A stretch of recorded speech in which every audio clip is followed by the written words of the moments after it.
Bismillahir Rahmanir Rahim. Assalamu alaikum, everybody.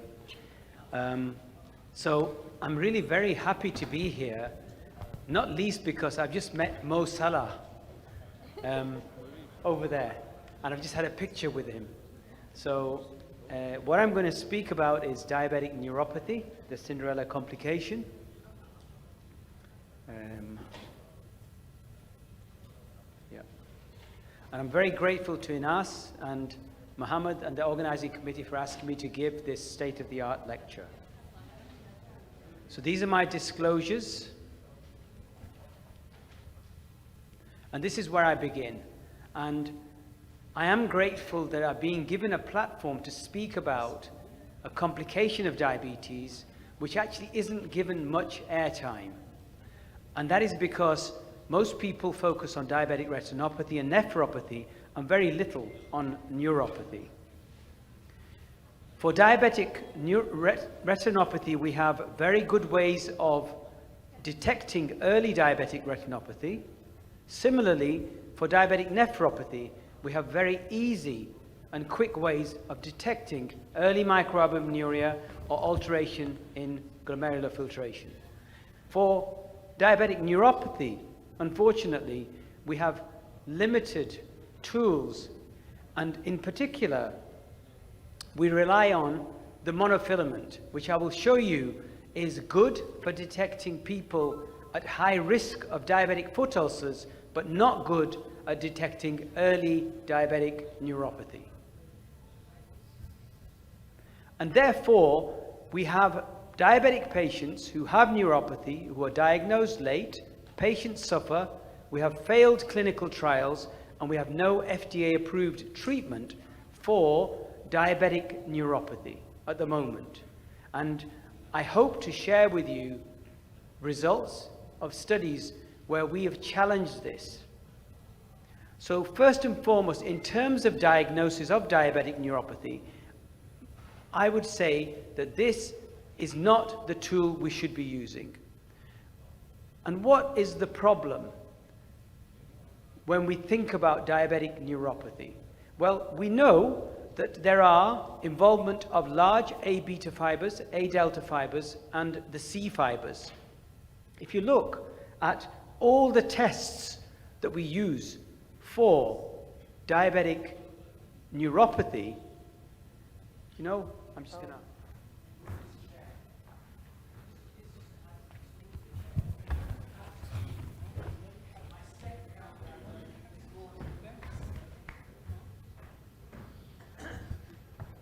Okay, so what we have are, these are the commonly used ways of assessing diabetic neuropathy: nerve conduction, vibration perception, monofilament, and neurological examination. What group of fibers do these assess? Well, they assess the large A beta fibers.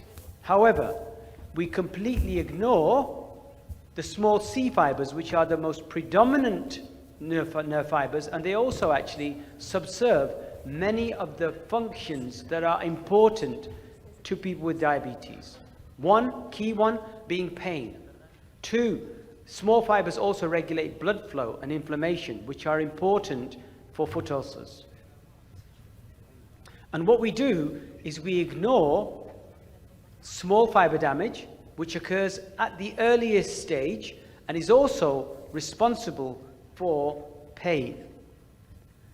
And so we know that the pain that is developing here is because of damage to these small nerve fibers, these small C fibers.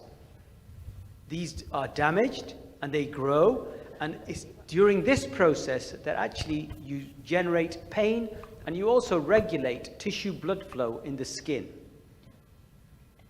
And what is the consequence of ignoring early small fiber damage? Well, this is the consequence. And as Machiavelli said, as the doctors say of a wasting disease, to start with, it is easy to cure, but difficult to diagnose. After a time, unless it has been diagnosed and treated at the outset, it becomes easy to diagnose, but difficult to cure. So for diabetic neuropathy, it's very difficult to diagnose the disease early. So we rely on, ways we think are good, but they're not good at detecting early disease.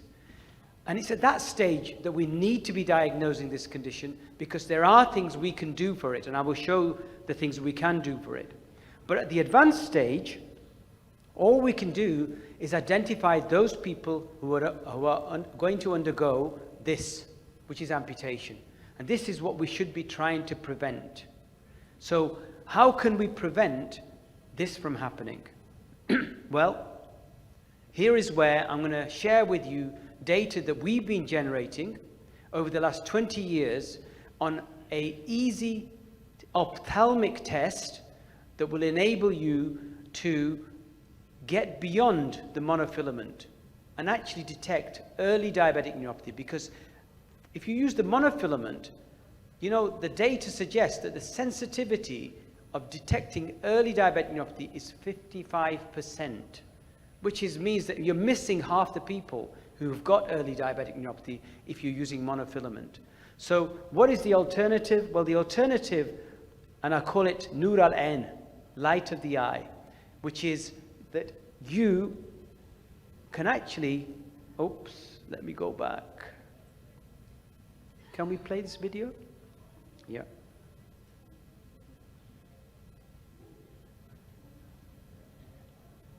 Yeah. So this is an ophthalmic test, which is a scan of the eye, front of the eye. And what you're looking at is actually nerve fibers in the eye itself. And I've got a fly here that's trying to attack me.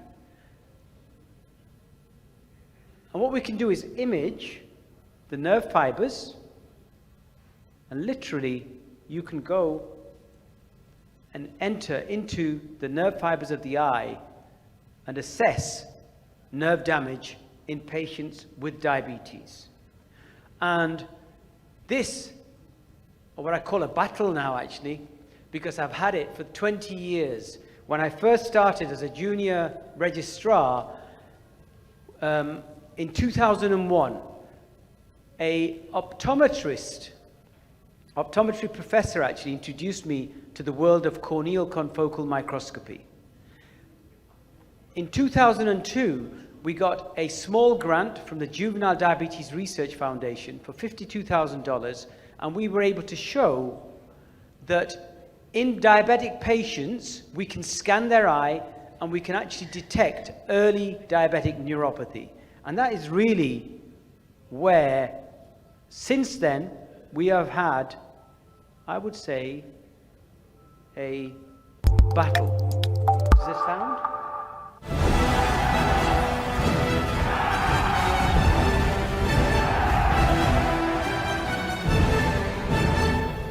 So these are the endocrinologists, and the other side of the neurologists fighting against our methods of identifying early diabetic neuropathy, because the neurologists, they believe that we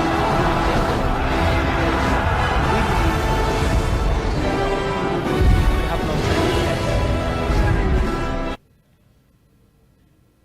Okay.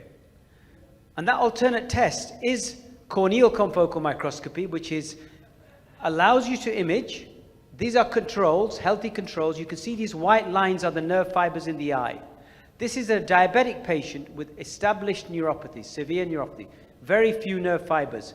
And if you count these nerve fibers in terms of nerve fiber length, you can see that in people with severe diabetic neuropathy, which is where the monofilament detects diabetic neuropathy, there is an extreme loss of nerve fibers. However, in moderate and mild neuropathy, where the monofilament would be normal, we already have a loss of nerve fibers. So this was a study that we did in 2003, 20 years ago, with 18 diabetic patients. Since then, there have been multiple other studies, over 4,000 patients, which have shown exactly the same, which is that corneal confocal microscopy identifies nerve damage in people with diabetic neuropathy and even in subclinical diabetic neuropathy. More recently, and Peter talked about this, about the use of AI. artificial intelligence. We have now applied artificial intelligence on these images, and what we show is that we can, within seconds, take an image and actually identify patients using deep learning with 100% sensitivity and 95% specificity, people with diabetic neuropathy compared to controls. And even people with subclinical diabetic neuropathy, we can differentiate from diabetic neuropathy with very high sensitivity and specificity. So imagine a world where you have the patient goes along for a retinal examination and has a corneal scan, and at the time, using AI, we can immediately identify people with early subclinical neuropathy and more advanced neuropathy.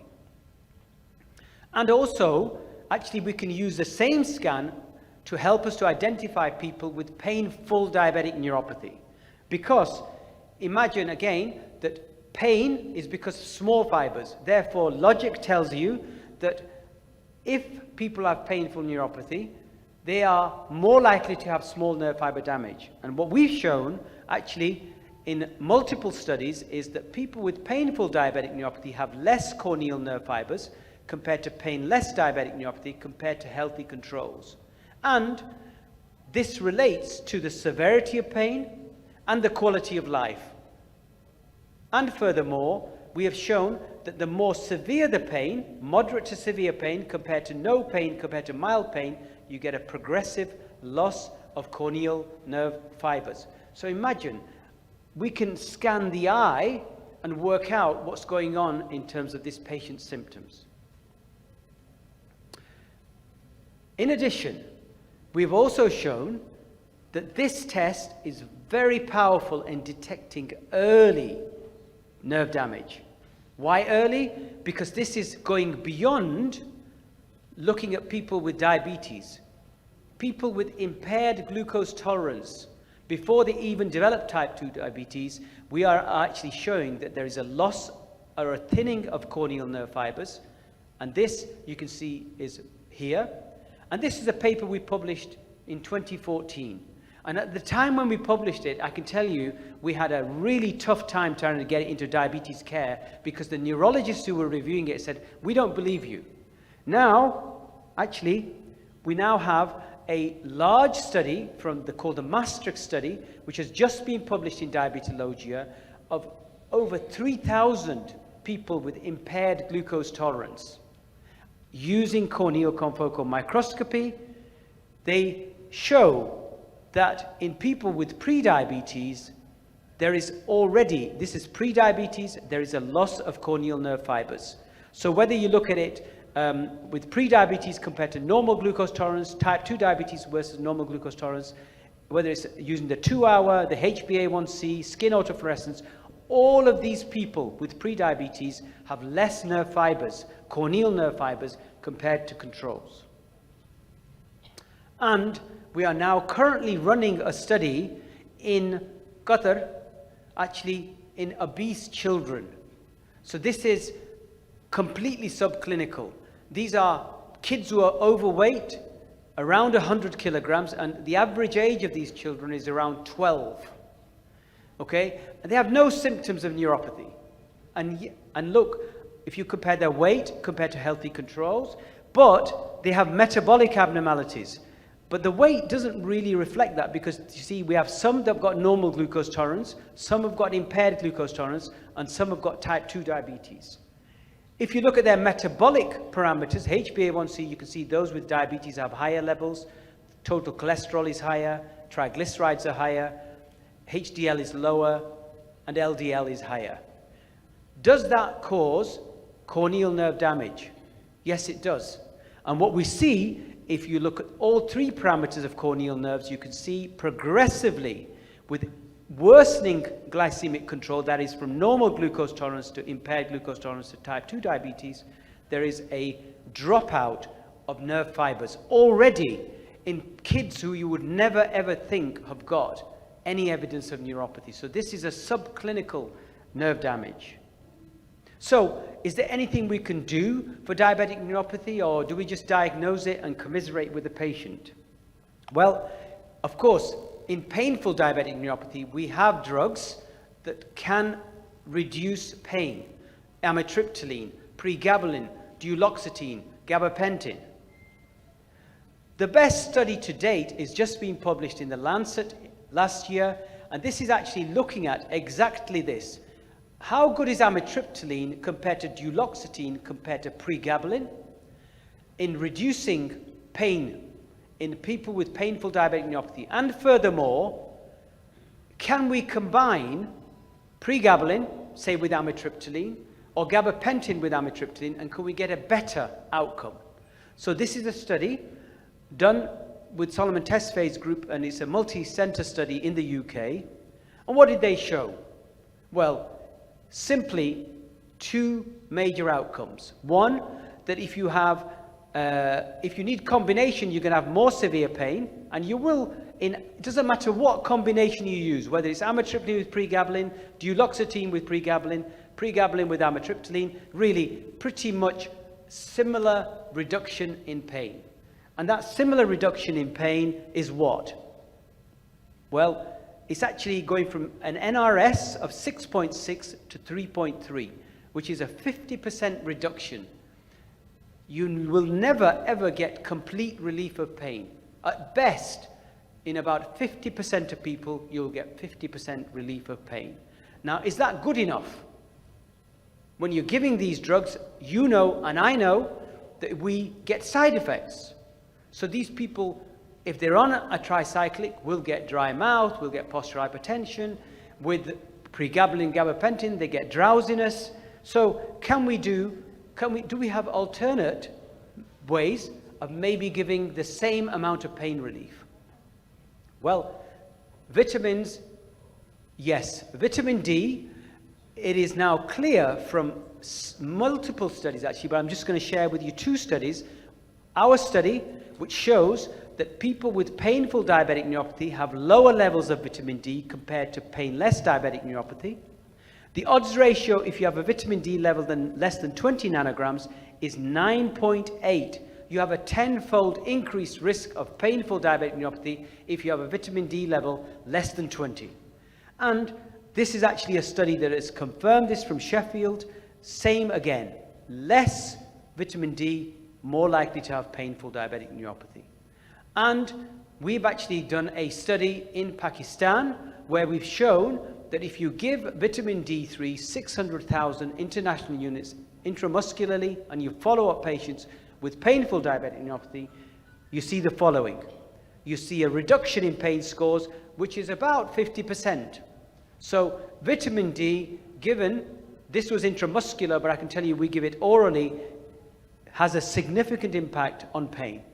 And this, despite the fact that the average vitamin D level in these patients was actually 31 nanograms because they were already on vitamin D. But when we gave the intramuscular vitamin D, you see it went up to 46 nanograms and we got a reduction in pain scores. So now in clinic, actually I give the following. I give vitamin D3, 50,000 units daily for 10 days, every day, 50,000 units. And I know people are going to say, well, that's too much, but it's not. 50,000 units.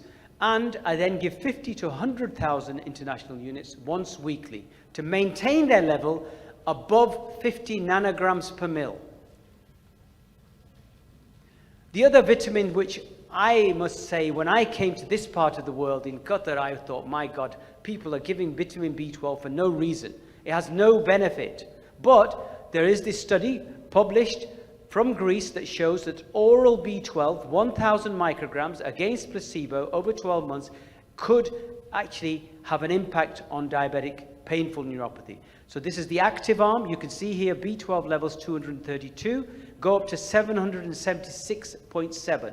In the placebo group, nothing much happens. But look at what happens to the pain score, quality of life. Pain score gets better. Even nerve conductions improve compared to the placebo group where very little happens. So B12 orally, 1,000 micrograms a day could be beneficial for diabetic neuropathy. So can we go further and can we really do something for diabetic neuropathy? That is the underlying nerve damage. Can we have treatment that might help that? So, first of all, we have to look at what causes diabetic neuropathy. This is a large study that we've done in the Gulf region of 3,000 patients with type 2 diabetes, and what we show is the following: that poor glycemic control, hyperlipidemia, hypertension, obesity are major risk factors for diabetic neuropathy. Physical inactivity is a major risk factor for diabetic neuropathy. And then we have smoking cigarettes. So these are the risk factors. So can we, by treating maybe with blood pressure lowering drugs, improve diabetic neuropathy? So this is a risk factor for diabetic neuropathy is hypertension. We actually showed now, 98, 2008, over 20 years ago, 25 years ago, that if you take patients who are diabetic, normotensive, no microalbuminuria, and you give them an ACE inhibitor, actually you can improve their nerve conductions. So you can improve neuropathy by simply giving a blood pressure lowering drug. And if you go on to HbA1c, we know it's a risk factor. Now, does improving HbA1c with any drug help improve diabetes? Probably not in type 2 diabetes. But there is data now showing that GLP-1 therapy might be useful. And this comes from the LEADER trial, where they showed that if you have people on GLP-1 as opposed to not on GLP-1, you can actually reduce the risk of major amputation significantly. And we then went on in Qatar actually to assess the effects of once weekly exenatide with pioglitazone, and what we were able to show is that you can reduce HbA1c from 10% to 7%, but actually we were able to show repair of nerve fibers. So corneal confocal microscopy was used to show increase in nerve fibers in people who were receiving GLP-1 therapy and pioglitazone, as well as insulin. And we are now currently in the middle of a study where we're looking at the effects of semaglutide in people who are overweight. So this is one particular example of what happens when you go on semaglutide, whether you're diabetic or non-diabetic, you will lose weight. Around, at the moment in our cohort, around 8 kilograms after 6 months. But we've also looked at whether or not their nerves are repairing using corneal confocal microscopy. And what we show is that actually, even at 6 months, there is now the beginning of, it's not reached significant yet, but there is actually repair of nerve fibers within 6 months. BMI, well, physical activity. We've again shown in Qatar, if you take a cohort of people who are physically active compared to those who are physically inactive, over 2 years, and by physical activity I mean 30 minutes of walking more than 3 times a week. We've done corneal confocal microscopy over 2 years, and what we've shown is that if you are physically active, your nerve fibers get better. So corneal nerve fiber density improves, branch density doesn't get as bad, and corneal nerve fiber length. If, however, you are physically inactive, your nerve fibers get worse. So, message, go and walk 10,000 steps every day. And actually, more extreme form, we've shown bariatric surgery, again, in diabetic patients, that in non-diabetic patients, there is less nerve fibers, and after bariatric surgery, it improves. And in a diabetic cohort, we've also shown exactly the same, that when you have bariatric surgery, nerve fibers repair themselves. And lastly, but not least, the importance of triglycerides and cholesterol. And really, one study that's been done is published in Diabetes 2 years ago on the effect of omega-3 on diabetic neuropathy. What they did is they looked at a whole bunch of measures of neuropathy: nerve excitability, perineal nerve conduction, sural nerve conduction, QSART. You know, at the end of the trial, none of these improved. Absolutely none. And people then might conclude, well, there is no impact of omega-3 on diabetic neuropathy. However, look what happened. Alhamdulillah. Corneal confocal microscopy showed repair of nerve fibers within 180 days of receiving omega-3. And this is not just nerve fiber length, but also branch density and fiber density. And lastly, we have evidence from field where they use fenofibrate that actually there could be an impact on reducing amputation, minor amputation, in people who are on fenofibrate compared to those who aren't.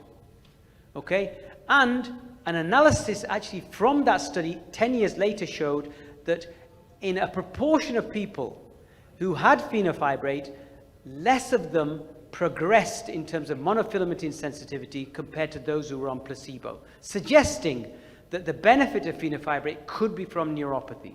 And now, my last slide, there is now a study from Singapore that shows in 30 type 2 diabetic patients given fenofibrate for 30 days, there is actually evidence of an improvement in triglycerides with fenofibrate, but there is also repair of corneal nerve fibers, suggesting that there is regeneration of nerves with fenofibrate within 30 days. Thank you.